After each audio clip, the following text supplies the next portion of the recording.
거짓말하지 마 천사가 맞잖아 네 정체가 뭐야 But you Assalamualaikum warahmatullahi wabarakatuh. Perkenalkan, nama saya Suryanti dari program pendidikan biologi. Nah, kemarin kan kita udah menjelaskan tentang materi, ruang lingkup, prinsip dan batasan ekologi tumbuhan. Nah, kali ini saya akan menjelaskan tentang siklus biokimia. Baiklah, saya akan menjelaskan materi tentang siklus biokimia. Nah, biokimia ini berasal dari 3 kata, yaitu biologi, geologi, dan kimia. Nah, siklus biokimia ini adalah proses peredaran unsur-unsur kimia dari lingkungan ke komponen biotik dan kembali lagi ke lingkungan. Proses ini terjadi secara berulang-ulang dan tidak terbatas. Selanjutnya, saya akan menjelaskan tentang siklus karbon. Nah, siklus karbon adalah sirkulasi dan transformasi karbon bolak-balik antara makhluk hidup dan lingkungannya. Nah, selama siklus karbon, hewan dan tumbuhan menambahkan karbon dioksida atau CO2 ke atmosfer melalui respirasi sel, dan tanaman menghasilkan karbon dioksida melalui fotosintesis. Nah, di sini C2 ini merupakan bagian esensial yang dapat mempengaruhi panas dari bumi sehingga akan menghasilkan karbon anorganik. Nah, di sini CO2 dapat membuat esensial panas bumi sehingga dia menghasilkan karbon anorganik. Nah, kemudian karbon yang ada di atmosfer berpindah melalui tumbuhan hijau, konsumen, dan organisme pengurai, kemudian kembali ke atmosfer.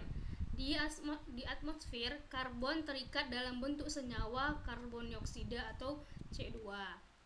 Nah, selanjutnya kita akan menjelaskan proses siklus karbon. Di sini kita bisa melihat bahwa air laut menguap diakibatkan oleh sinar matahari. Nah, di sini tumbuhan akan menyerap CO2 yang telah menguap dari air laut tersebut untuk proses fotosintesis. Nah, kemudian bakteri akan mengurai kembali zat organik dan bahan fosil dari aktivitas manusia dan hewan, sehingga CO2 yang dilepaskan ke atmosfer saat proses aktivitas manusia dan menghasilkan respirasi pernapasan. Nah, di sini kita bisa lihat bahwa panah warna merah ini adalah siklus karbon dan panah warna biru adalah siklus oksigen. Nah, di sini oksigen akan beredar di atmosfer ketika proses siklus ini berlangsung. Selanjutnya, kita akan menjelaskan tentang siklus nitrogen. Nah, nitrogen sendiri adalah suatu proses perubahan senyawa yang mengandung unsur nitrogen yang kemudian berubah menjadi berbagai macam bentuk kimiawi lainnya. Nah, perubahan tersebut dapat terjadi secara biologis maupun non-biologis. Menurut Traag pada tahun 1985 dan Kilham pada tahun 1996 bahwa di alam ini terdapat 3 nitrogen, yaitu udara, senyawa anorganik misalnya nitrat, nitrit, dan amonia, dan senyawa organik seperti protein, urin, dan asam urin. Nah, pengurai protein yang bahan organik yang terdekomposisi menjadi asam amino dan amonia ini disebut amodifikasi. Nah, amodifikasi adalah penguraian protein oleh bahan organik yang terkomposisi menjadi asam amonia dan amino.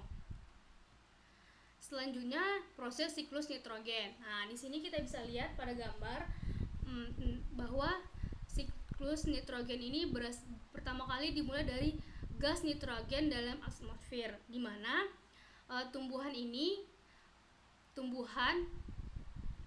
gas nitrogen pada awan akan membentuk gas nitrogen dan rumput akan membentuk asam nitrat. Nah, gas nitrogen ini akan diolah lagi oleh bakteri dan diproses yang dinamakan nitrifikasi.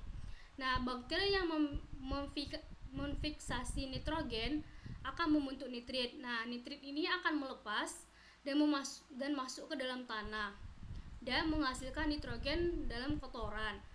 Kemudian pada nitrit, bakteri akan mengurai lagi yang namanya bakteri nitrobakteria. Nah, nitrobakteria ini akan memproses lagi proses dari daun nitrogen yang disebut dengan proses denitrifikasi. Nah, disinilah tumbuhan menyerap nitrit. Kemudian hewan mengambil senyawa nitrogen yang ada dalam tumbuhan dan senyawa nitrogen tersebut akan kembali ke dalam atmosfer. Begitu pula selanjutnya terjadi siklus nitrogen tersebut. Nah, selanjutnya yaitu siklus belerang. Nah, siklus belerang ini adalah rangkaian pemindahan zat kimia yang mengandung unsur sulfur atau unsur belerang di permukaan bumi. Belerang dalam lingkungan atmosfer terdapat dalam bentuk gas SO2 dari aktivitas vulkanis dan pembakaran bahan bakar fosil. Nah, adapun bakteri yang terjadi pada siklus belerang ini yaitu adalah bakteri Aspergillus spp, Neurospora spp, Escherichia spp dan Protus spp. Nah, ini adalah jenis bakteri organisme yang dapat mengubah protein dari bahan organik menjadi senyawa H2S ketika terjadinya proses pembusukan pada siklus belerang. Nah, kandungan yang gas sulfat yang tinggi di udara akan menyebabkan masalah bagi lingkungan karena akan menyebabkan hujan asam.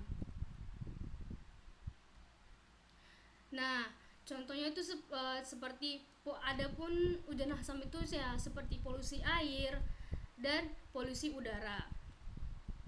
Selanjutnya adalah proses siklus belerang. Di sini kita dapat lihat pada proses siklus ini tanah menghasilkan mineral pada sulfur yang diakibatkan oleh erupsi Gunung Merapi. Nah, bakteri akan mendengkomposisikan kayu atau bahan-bahan fosil sulfur akibat aktivitas industri yang mengakibatkan SO2 kembali ke atmosfer dan menghasilkan SO2, H2S, CH3, SCH3. Nah, di dalam ini awan akan mengeluarkan SO4 dan menurunkan reaksi dengan air hujan. Ketika awan menghasilkan air hujan, maka terjadilah hujan asam yang mengakibatkan tanaman dan rumput menjadi subur. Akibatnya daun dan rumput dimakan oleh hewan.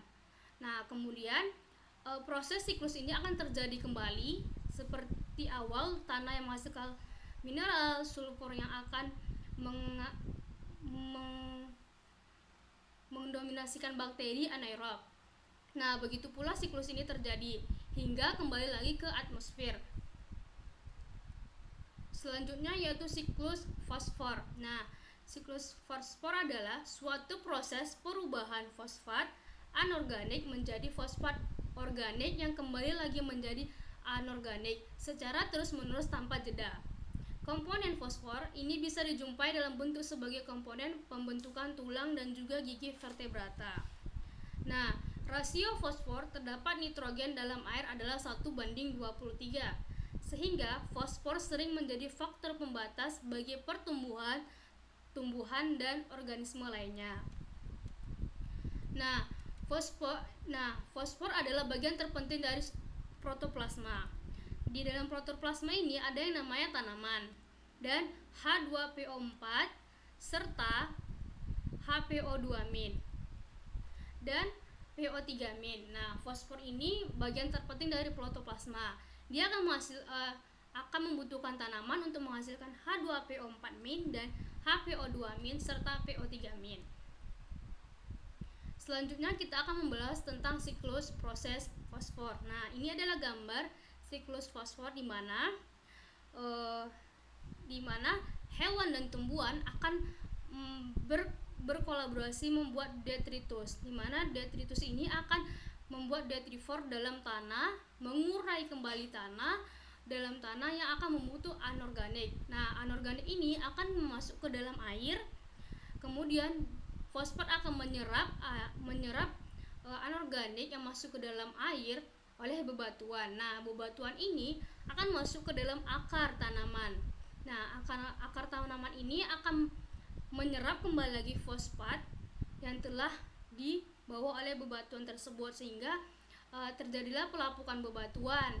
Nah, di sini juga fosfat dalam bebatuan akan membentuk lagi fosfat dalam tanah anorganik dan kembali ke dalam tumbuhan melalui akar, menyusun senyawa anorganik dan hewan. Nah, siklus ini akan begitu juga terjadi berulang kali, maka siklus ini disebut siklus fosfor.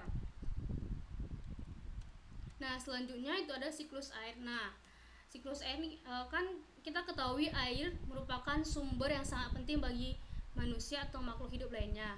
Maka siklus air ini sangat dipentingkan dalam kehidupan. Nah, siklus hidrologi atau siklus air ini adalah sirkulasi air dari atmosfer menuju bumi lalu kembali lagi ke atmosfer. Nah, di sini di dalam siklus air ini ada namanya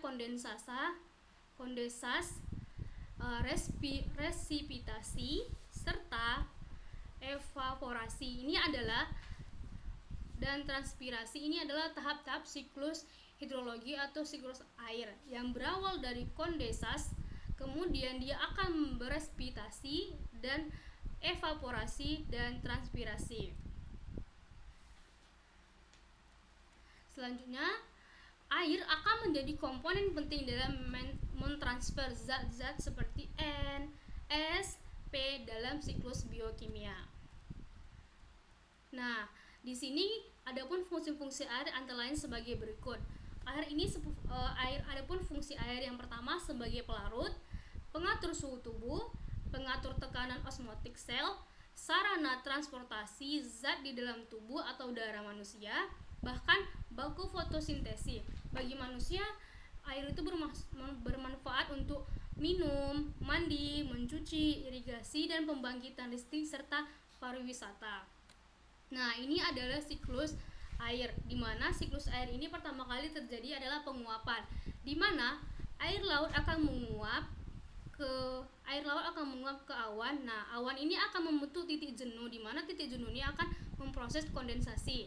Nah, kondensasi inilah akan terprosesnya air hujan, di mana air hujan akan menyerapkan dirinya ke tanaman dan tanah batu-batuan yang berpori, sehingga terbentuklah bendungan air. Nah, sekian, terima kasih atas presentasi saya kali ini. Mohon maaf apabila ada kesalahan. Assalamualaikum warahmatullahi wabarakatuh.